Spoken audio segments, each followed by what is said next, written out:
On this episode of the Ask Mike Reinold Show, we talk about if we can really change someone's posture, what we do with anterior hip pain when somebody has pain with hip extension, and how we decide if an athlete should stop playing their sport. The Ask Mike Reinold Show. Helping people feel better, move better, and perform better.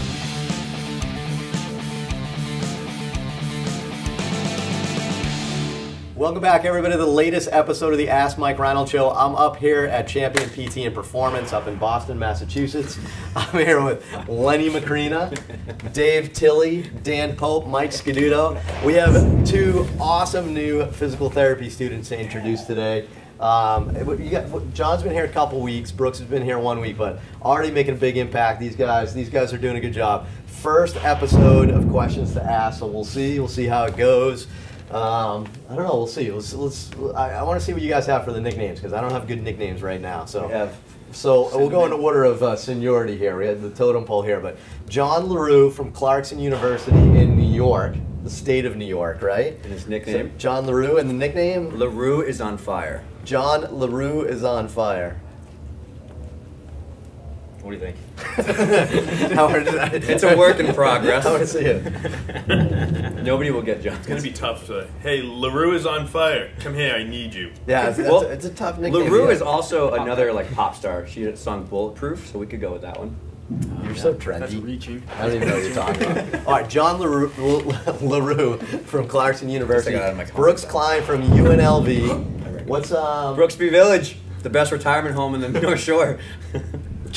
All right, Dave's fired from the nickname game. Dave's had too much coffee. You just gonna tweet at you, Mike. pinpointed Brooksby 1 Village. square mile. Yeah, we just got Brooksby Village so many places. Brooks, Calvin Klein from UNLV are here. We're gonna ask some awesome questions. Who's first? I'll take it. All right, LaRue, you're on fire, buddy. What do we got? All right, so the first question is from Tom from Atlanta. Mike, I'm a current PT student. We see so many patients with poor posture, which affects how the patient functions in a variety of ways. We are taught to address posture first. How realistic is it for the patient to physically correct their static posture? Love it. All right, posture. This is actually probably a big question. I feel like we could talk like this for an hour. So, who wants to start? Like, can we affect posture? Can our treatments, our manual therapy, our exercises affect posture? Why don't we start with do we think it can, and then maybe talk about how. Or how not. Who wants to start? Dave, you want to go? I will try. Yes. So I think the short answer is it can if the patient follows up with stuff. So just expecting one session of manual therapy or exercise to be turn you into amazing is not going to be probably realistic. But if people are, it's education and consulting is more important. It's being aware of the fact that if you, as you had written in an article, if you sit for 7 hours, you should reverse your posture and do something that's the opposite. If you stand all day because you're a strength coach, you should probably do something to reverse your posture the other way.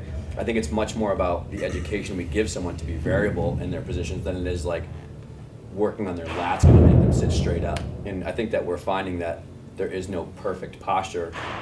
As Stu McGill says, the best position for your back is a variable one, not a, There's probably two ways we could probably define posture for a question like this too. Is you can have long-term chronic adaptations, but also some short-term things, right? Like if my neck was really sore, I might come in with my arm up, kind of protecting my shoulder, or contracting some tone in my upper trap or something like that. You can have a dramatic impact on their short-term posture if you work on that. But chronic adaptations is is the interesting question. Look at some other professions like massage therapy. Not to pinpoint one or anything, but massage therapy tends to put a lot of focus on posture, and I think they help people, right? So I think I don't know if it's best to say you can't fix posture. I think you just have to understand what that is. But what do you guys do? Any thought? I got some more thoughts, but I'll let you guys talk. I think it really depends on the individual too. I think maybe a little bit more in the strength conditioning and maybe massage world. And I think in the general public, I think posture is something that people understand is an enormous cause of pain, right? And I think what you'll find if you start looking through a lot of medical literature is that it doesn't really correlate as nicely as we may have thought. You can find some research that shows anterior pelvic tilt is correlated with low back pain. You can find some that doesn't, right? I think because I actually looked through some literature in the past few months because I was pretty curious. For the shoulder, it seems like posture is maybe not as important as you might think, but still probably pretty important in the neck and the low back based on the research that I read, right? So it's one of those things where I think that the therapist has to think about whether or not posture is actually a problem, right? And for that individual, you'd have to have an individual catered approach, right? So someone like who has thoracic outlet syndrome will just throw out an intervention. I could definitely see how positioning the shoulder blades are important, and you might have someone out there saying like, oh, position shoulder blade is not important for anything, right? I've read this research article. So, yeah, good point. I think it's just important that you use your brain and use critical reasoning skills and question, the person in front of you, and just make sure the intervention is important for that person and helps them. Yeah, that makes. I think that's good too, and I think everybody wants to talk about posture and say, well, posture can limit overhead reach or limit stuff like that. Static posture itself is fairly irrelevant by itself in my mind, right?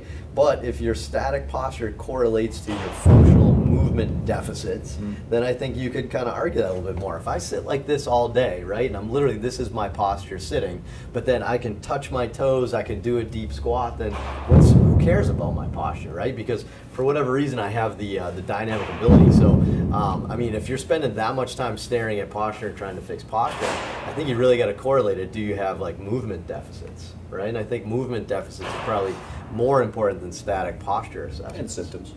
And symptoms, right? Yeah. Do you have symptoms with certain things? Does a postural position cause symptoms? Do you have an increase in pain when you sit? Right? Then maybe you should work on some of your postural changes from sitting. But I don't know. I've looked at it. You could say you do soft tissue on something that appears tight. I think you may have some transient changes and stuff, but there's no question to me if you actually look and you have somebody that takes care of themselves, that does self-myofascial release, that does variable movements, right? Always trying to change the posture. We call it reverse posturing, right? Like I sit all day, so I'm going to do extension-based stuff, and then more importantly, probably put a layer of strength on top of that, right? I don't know. We see it all the time. It takes time, right? But if you sit all day and then you get in the gym and you work on posterior chain, posterior dominant exercises, there's definitely a big impact on how those people kind of look posturally, but more importantly, how they move dynamically, right? So, anything else?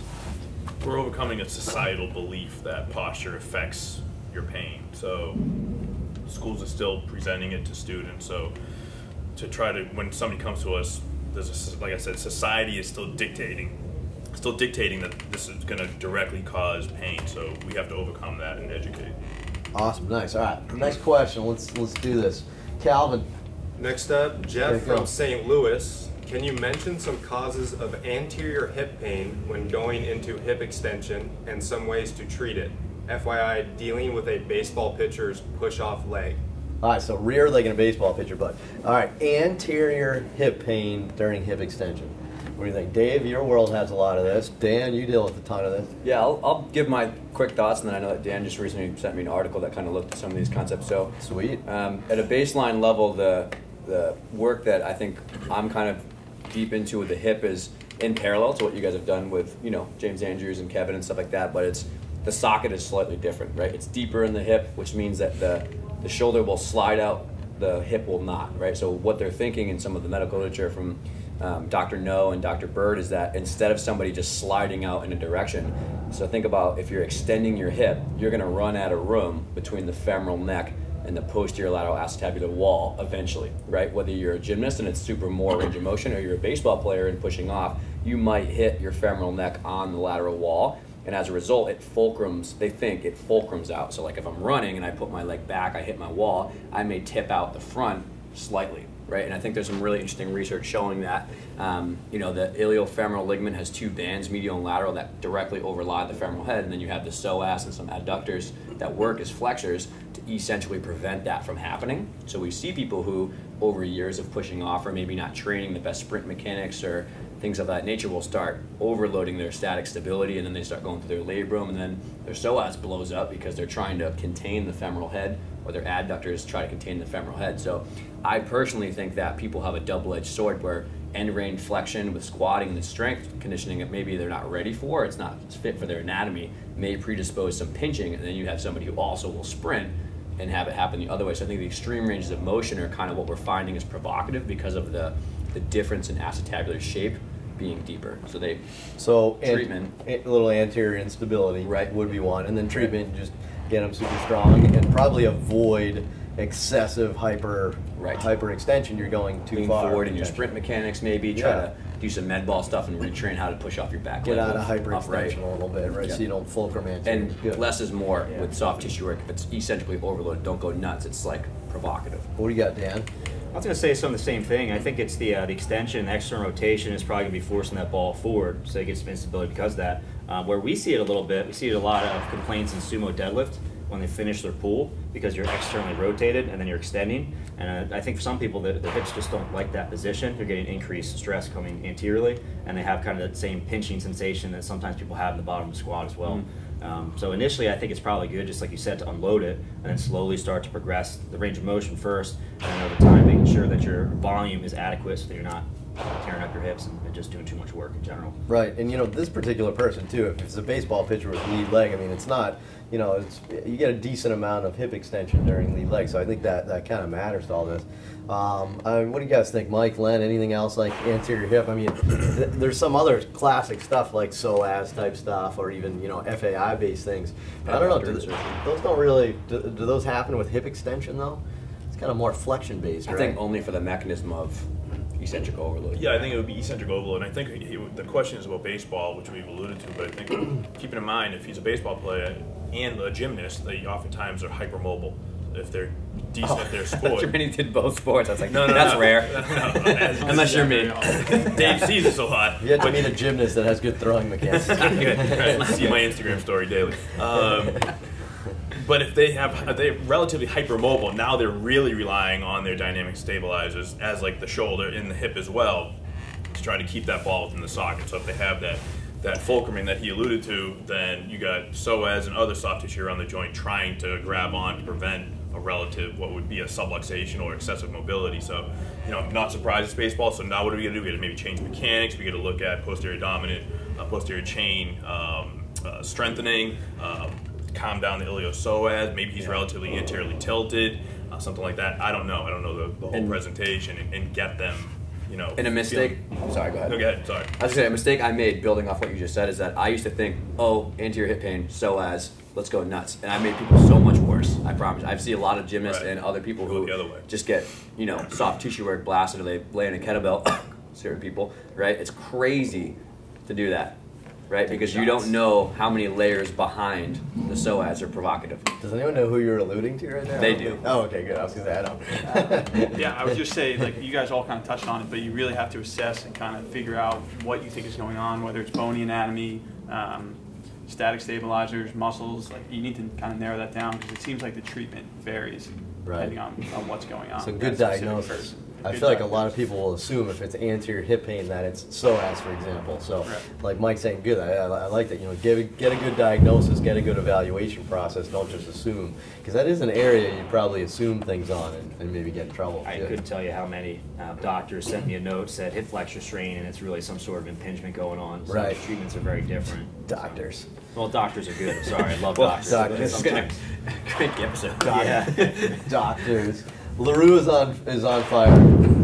We gotta order the next episode. I think it's your delivery is the problem. Everyone's challenged to have better nicknames next episode. LaRue's on fire. What's next? All right. Billy from Connecticut. Love the show. What factors do you consider when deciding whether or not it's necessary to remove an athlete from sport to be successful with rehab? Ooh, this is these are. I don't even know what the question was. I should have spread. I should have spread these questions. These are good questions here. So, how do you know? So, on the physical therapy scene, or I guess even if you're a strength coach, athletic trainer, whatever it may be, but how do you know when the person needs to essentially abstain from sport, right? How do you know what you should play through and not play through? But Len, we deal with this all the time in baseball. You want to start this off? Yeah, I mean it's really getting in the athlete's head, and they have to understand what their normal day-to-day pain is. Baseball players are just always in pain, so you got to figure out, is this something different? Is this a different spot? Is there something different happen? Did you pitch more than normal? Where are we in the season? Where are we in a contract potentially? There's so many different variables to consider, but has the pain changed? Is it not your normal soreness that you felt every day of your baseball career? Is it something new? Is it a sharper pain? Is it now some kind of ridiculous type stuff going on? Is there something different that we can to try to justify maybe pulling you out for a period of time? And what are the implications if we did pull you out? That's going to play a huge role too. Like if you come out of the game and somebody replaces you, what's that status then that you're going to be able to get back in? So Mike, midsummer, right? You're golfing. All you want to do is golf, and they come see you with back pain, and you say, like, I think you should take some time off for golf, and then they fire you and go see another therapist that tells them that they can still golf. I mean, Exactly. So I mean, what do you do? I mean, when do you tell them you can't golf? I think you really, and Lenny said, you have to get into their belief system with this. Like if golf is the most important thing going on in the summer, and they have some discomfort in their back while golfing, but golf is super important to them. I think if they're just a recreational golfer, I think it's okay to find a strategy to continue to let them play golf if it's not making their symptoms dramatically worse. So a different strategy, like having them alter their swing or play at a lower percentage effort or something. What do you mean by that? Yeah, so I think it's okay to maybe give them some strategies to change their swing a little bit. I don't know if that's necessarily the number one way I would go. I'd probably modify the volume that they're playing. Say they're playing 5 times a week. I say, okay, let's play once or twice a week to start, see how it goes, and kind of give them a gradual return. And it obviously will vary case to case. Like some people, you may recommend, not playing golf, but I would say if you think that they're going to really discount everything you say after you tell them they can't play golf, I think it's kind of a, I don't know. It is multifactorial. It's tricky. You got to put it together.